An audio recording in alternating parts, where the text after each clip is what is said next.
दिलों की नन्ही दास्तां सीजन 2 भाग 30। भारी लकड़ी के नक्काशेदार दरवाजे के सामने काली एसयूवी और एक बड़ी गाड़ी आकर रुकती है। बारिश अभी अभी थमी थी, हवाओं में मिट्टी की खुशबू फैली हुई थी। गाड़ी से सबसे पहले जसवंत जी उतरते हैं, फिर उषा जी, पीछे पीछे अनिरुद्ध, आशी, काजल भाभी और कियारा। सबके हाथ में छोटे बड़े बैग, चेहरों पर सफ़र की थकान और मन में एक अजीब सी झिझक। दरवाज़ा खुलते ही सामने सांची जी खड़ी थीं, गर्मजोशी से भरी मुस्कान, हल्के रंग की साड़ी, माथे पर बड़ी सी बिंदी। उनके साथ यश जी भी थे, जो तुरंत आगे बढ़कर जसवंत जी को गले लगा लेते हैं।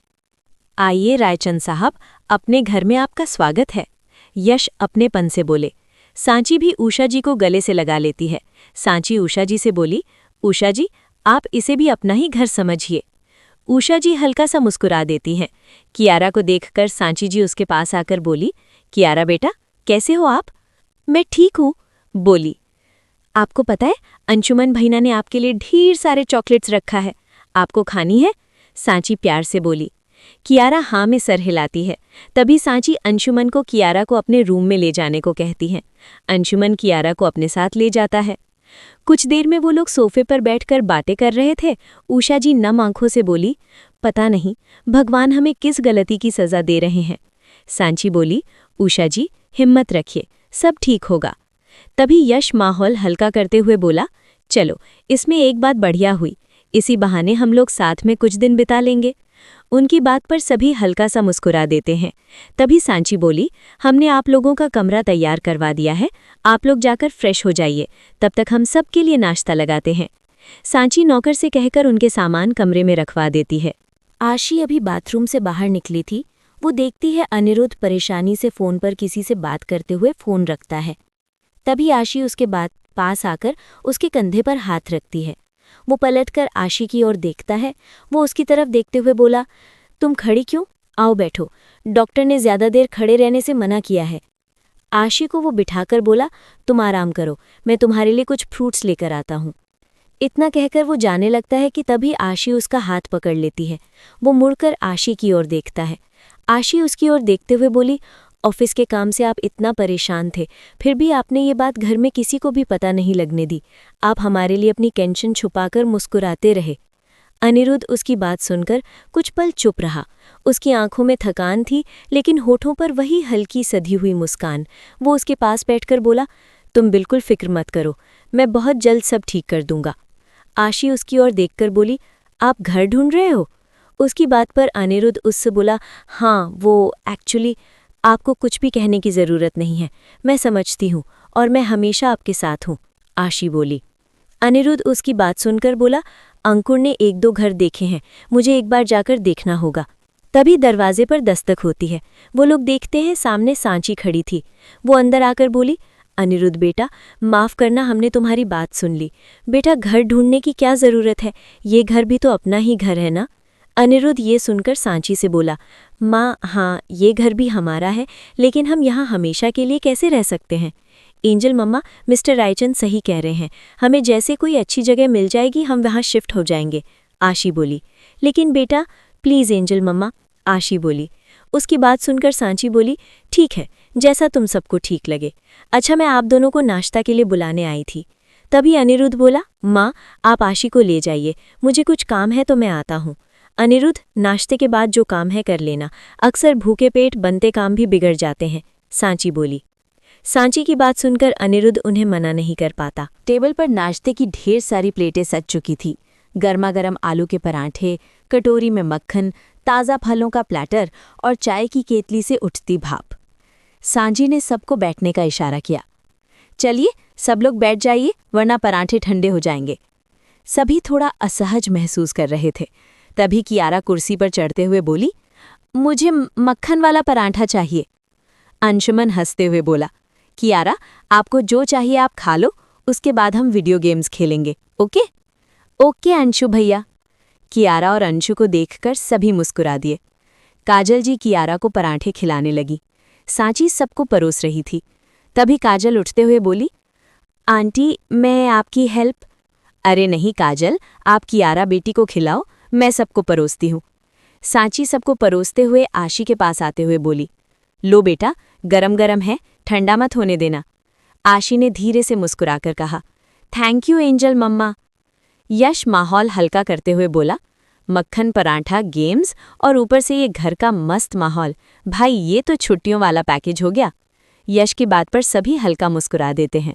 गाड़ी धीरे धीरे एक पुराने लेकिन साफ सुथरे मोहल्ले में रुकती है।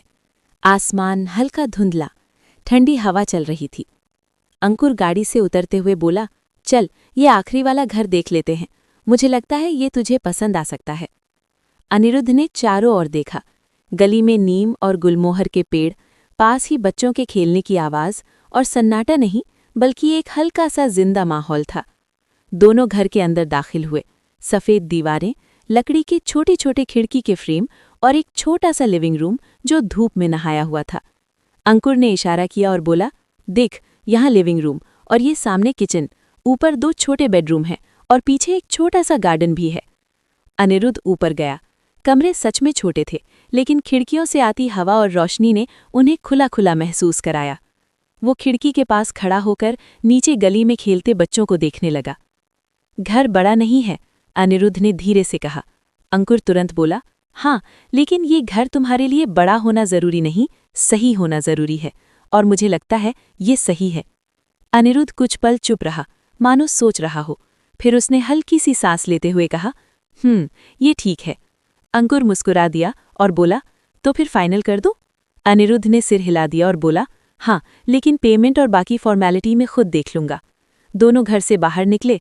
अनिरुद्ध ने एक बार पीछे मुड़कर घर को देखा। उसकी आंखों में एक अजीब सी उम्मीद और जिम्मेदारी थी। सुबह का आसमान हल्के बादलों से ढका था। आंगन में हल्की सी ठंडी हवा बह रही थी, लेकिन माहौल में एक अनकहा सन्नाटा था। बड़े दरवाजे के पास गाड़ियां तैयार खड़ी थीं, सामान के बक्से, ट्रंक और कुछ घर के पुराने पौधे। सांची जी की आंखें नम थीं, लेकिन चेहरे पर मुस्कान बनाए हुए। उषा जी हाथ जोड़कर सांची से बोली, अच्छा सांची, हम चलते हैं अब। तुम्हारे घर में हमें एक पल भी अपनेपन की कमी महसूस नहीं हुई। सांची उनका हाथ पकड़कर बोली, हम भी तो आपके अपने ही हैं, आप फिक्र मत कीजिए। भले घर बदल रहे, लेकिन आपको हमारी ज़रूरत हो तो बेझिझक कहिएगा। कियारा काजल की ओर देखकर बोली, हम कहाँ जा रहे हैं मम्मा? काजल कियारा के पास बैठकर बोली, हम अपने नए घर जा रहे क्यों बेटा, चलो सांची आंटी और यश अंकल के पैर छूकर आशीर्वाद लो। काजल के कहने पर कियारा सबसे पहले जाकर यश के पैर छूने वाली होती है, तभी यश उसे रोकते हुए गोदी लेकर बोला, बेटियां पैर नहीं छूती, और आप तो हमारी प्यारी राधा रानी हो, है ना? कियारा मुस्कुरा देती है। अंशुमन कियारा को चॉकलेट देते हुए बोला, कियारा, अपने नए घर जाकर अंशुमन भैया को आप भूल तो नहीं जाओगे? बिल्कुल नहीं भैया, आपको और रोमियो दोनों को मैं बहुत मिस करूंगी। कियारा की बात से सब मुस्कुरा देते हैं। तभी जसवंत जी बोले, अब हमें चलना चाहिए। सभी घर से बाहर जा रहे होते हैं, तभी अनिरुद्ध आशी का हाथ पकड़कर बोला, आशी, तुम यहीं रहोगी। सभी अनिरुद्ध की ओर देखने लगते हैं। आशी हैरानी से अनिरुद्ध की ओर देखने लगती है। मैं यहाँ क्यों रहूंगी? आशी हैरानी से बोली। अनिरुद्ध कुछ पल चुप रहा, फिर बोला, आशी, देखो प्लीज़ मुझे गलत मत समझना, लेकिन तुम्हारे डिलीवरी की डेट नज़दीक है और तुम यहाँ अपने मॉम डैड के साथ आराम से रह पाओगी। माँ तुम्हारा बहुत अच्छे से ख्याल रखेंगी और तुम यहाँ रहोगी तो मुझे भी तुम्हारी चिंता नहीं होगी। वो घर थोड़ा छोटा है, तुम वहाँ एडजस्ट नहीं कर पाओगी। आशी अनिरुद्ध की ओर देखकर बोली, अच्छा, मतलब आप चाहते हैं कि मुश्किल के समय में अपने परिवार का साथ छोड़ दूं? मिस्टर रायचंद, मेरा परिवार वहां तकलीफ में रहे और मैं यहां आराम से रहूं। मैं भी जाऊंगी आप सबके साथ, मैं वहीं रहूंगी जहां मेरा परिवार रहेगा। आशी की बात सुनकर उषा जी उसके पास आकर बोली, मैं समझती हूं बेटा, लेकिन अनी जो कह रहा है सही कह रहा है। तुम्हारे और तुम्हारे बच्चे के लिए यही सही है। नहीं माँ, मैं और मेरा बच्चा वहीं खुश होंगे जहां हमारा परिवार साथ होगा। आप लोग चिंता क्यों कर रहे हैं? कुछ नहीं होगा मुझे और मेरे बच्चे को, बस आप सबका साथ चाहिए हमें, आशी बोली। तभी अनिरुद्ध उससे बोला, आशी, जिद मत करो। आशी अनिरुद्ध की आंखों में देखते हुए दृढ़ स्वर में बोली, जिद नहीं है ये मेरा हक है। मैं अपने परिवार के साथ रहना चाहती हूँ, क्योंकि खुशियाँ और ताकत वहीं से मिलती हैं।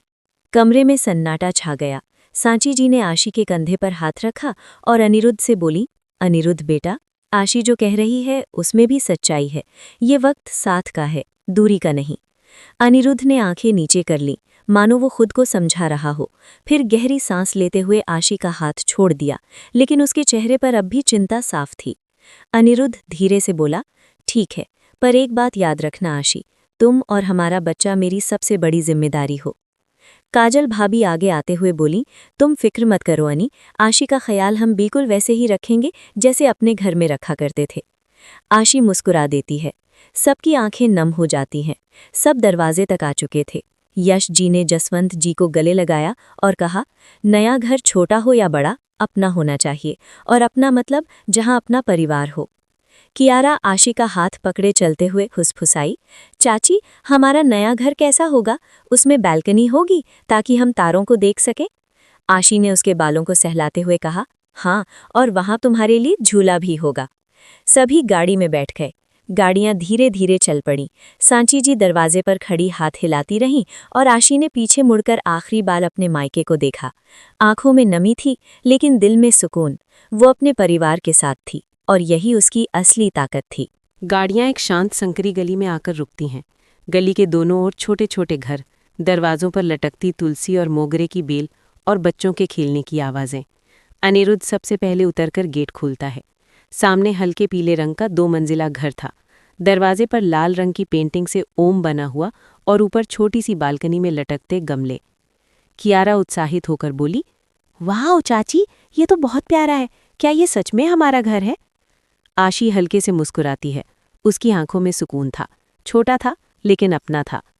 उषा जी ने तुरंत पूजा की थाली मंगवाई। उसमें हल्दी, कुमकुम और चावल रखा। जसवंत जी ने कलश को हल्का सा आगे सरकाया और नारियल फोड़ा। उषा जी प्यार से बोली, चलो बहू, दाईं पैर से अंदर कदम रखो, ये घर तुम्हारे कदमों से ही रोशन होगा। आशी ने दाईं पैर से अंदर कदम रखा। कियारा तुरंत पीछे पीछे आई और बोली, चाची, अब मेरी बारी। उसकी बात सुनकर सभी हंस पड़े। हॉल छोटा था। एक कोने में पुराना सोफा, बीच में सेंटर टेबल और खिड़की से आती हल्की सी धूप। दीवार पर पहले से ही एक छोटा फोटो फ्रेम टंगा था, जिसमें लिखा था, home is where the heart is. Ashi ने गौर से देखा। ये नया नहीं था, बल्कि किसी ने पहले से यहाँ लगा रखा था। अंकुर मजाक में बोला, लगता है इस घर को भी हमारे आने का अंदाजा था, पहले से वेलकम बोर्ड लगा है। अनिरुद्ध इधर उधर देखते हुए बोला, मॉम डैड, आप सब जाइए आराम कर लीजिए, तब तक मैं कुछ आदमियों को बुलाकर कमरे में सारा सामान सेट करवाता हूँ। तभी उषा जी बोली, अनी, तुम्हें किसी को बुलाने की ज़रूरत नहीं है, ये हमारा घर है, तो इसे सजाने की जिम्मेदारी भी हमारी होनी चाहिए। काजल ये सुनकर बोली, मम्मी सही कह रही हैं अनी, वैसे भी अपने घर को सजाने में भी अलग ही खुशी मिलती है। ये सुनकर आशी बोली, मैं भी आप सबकी हेल्प करूंगी। उसकी बात सुनकर सभी एक साथ बोले, बिल्कुल नहीं। सबको एक साथ बोलते देख आशी मुंह बनाकर धीरे से बोली, अरे, ऐसे में तुम्हें बोर हो जाऊंगी।